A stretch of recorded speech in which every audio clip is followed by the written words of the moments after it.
Madame Diaz, est-ce que vous êtes surpris par ce retour on l'a fait faire sortir par la porte, il rentre par la fenêtre, mais de ce possible accord avec le Mercosur. Est-ce que ça vous surprend? Au-delà de votre opposition que l'on connaît évidemment. Oui, déjà, moi je voudrais commencer par adresser tout mon soutien aux agriculteurs. Moi je suis élue en Gironde dans une circonscription très rurale. J'étais en circo aujourd'hui et ils ont continué, ces agriculteurs courageux, de me témoigner, de me faire part de leurs inquiétudes. Et dimanche dernier, j'étais avec Jordan Bardella à Tonins, dans le Lot-et-Garonne. Nous étions précisément à la rencontre des agriculteurs et les agriculteurs ont tenu des propos très clairs. Ils ont dit, vous, Rassemblement National, vous êtes notre dernier espoir. Parce que en effet, depuis des années, on a des promesses qui ne sont pas tenues par les pouvoirs publics. On a des traités de libre-échange dont aucun agriculteur ne veut, comme le Mercosur, qui sort par la porte, qui rentre par la fenêtre. Et les agriculteurs ont le sentiment légitime d'être une nouvelle fois trahis. Et donc moi, je comprends leur mobilisation. J'espère que le dernier espoir, c'est pas le Rassemblement National, c'est Emmanuel Macron ou Michel Barnier qui, à un moment, pourront dire non. J'entends votre opposition très claire à cet accord, le problème, c'est que moi, je ne vois pas comment on va régler les problèmes avec ceux qui les ont créés. Ça fait des années que les agriculteurs alertent sur le délitement de l'agriculture, sur les dangers du Mercosur. Et là, Emmanuel Macron nous dit « je ne signerai pas l'accord », sauf que c'est pas la signature. Voilà, déjà en l'état, donc il faut voir ce qu'il y a derrière. Et en plus, je rappelle que c'est pas Emmanuel Macron qui signe ou pas l'accord, c'est l'Union européenne. Sauf que ces députés au Parlement européen, ils ont voté pas plus tard qu'il y a quelques jours en faveur du commissaire européen qui, lui, est favorable à ce traité du Mercosur. Donc je dénonce l'hypocrisie d'Emmanuel Macron. On revient, Madame Diaz. Je vous soumets une proposition qui émane de Jean-Luc Mélenchon de la France Insoumise, et je crois savoir que vous êtes plutôt d'accord au Rassemblement National.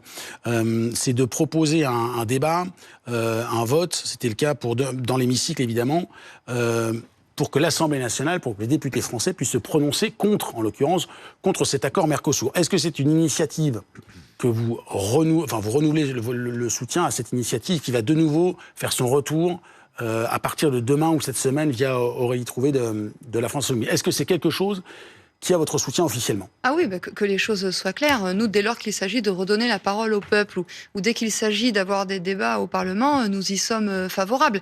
La question qu'il faut se poser, c'est à quoi ça va servir? En fait, on n'a pas besoin d'un débat. Le diagnostic, il est connu de tous. Les agriculteurs, les agriculteurs veulent vivre de leur métier. Ils en ont marre d'être confrontés à la concurrence internationale déloyale. La surtransposition des normes, ça suffit. L'écologie punitive, ça suffit. La décroissance, ça suffit. Donc en fait, est-ce qu'on a vraiment besoin d'un débat pour arriver à ces mêmes constats? Moi, je ne voudrais pas que le gouvernement instrumentalise cette proposition pour gagner du temps. Parce qu'en fait, c'est ce qui fait le gouvernement depuis un an. Il essaye de gagner du temps. Souvenez-vous, l'année dernière, au moment du Salon de l'Agriculture, on se souvient qu'Emmanuel Macron avait été chahuté. Et qu'il avait eu un échange dans une salle un peu à l'écart. Exactement. Gabriel Attal s'était rendu aussi aux côtés des agriculteurs. Il avait enfilé ses bottes et puis ils nous ont dit « on va proposer une loi d'orientation agricole ». Mais moi, j'ai participé au débat de cette loi d'orientation agricole. Elle n'a rien prévu pour toutes les revendications qui étaient formulées par les agriculteurs. Par la loi, Madame Diaz, vous le savez très bien. Beaucoup de choses passent par la loi, sauf qu'en fait, là, un an après, qu'est-ce qui a avancé? Rien du tout. Et moi, je continue à entendre des agriculteurs déplorer leur situation et nous dire on n'en peut plus. Moi, j'en ai encore entendu ce matin sur les communes de ma circonscription. Ils me disent ils n'en peuvent plus. Ils disent que leur pronostic vital est engagé. Et c'est une réalité. Donc, c'est pour ça qu'il faut que Madame la nouvelle ministre de l'Agriculture s'active très rapidement pour faire évoluer les choses, parce que sinon, on va perdre toute la souveraineté qui nous reste. Et moi, vous voyez, en Nouvelle-Aquitaine, je suis dans une région très agricole.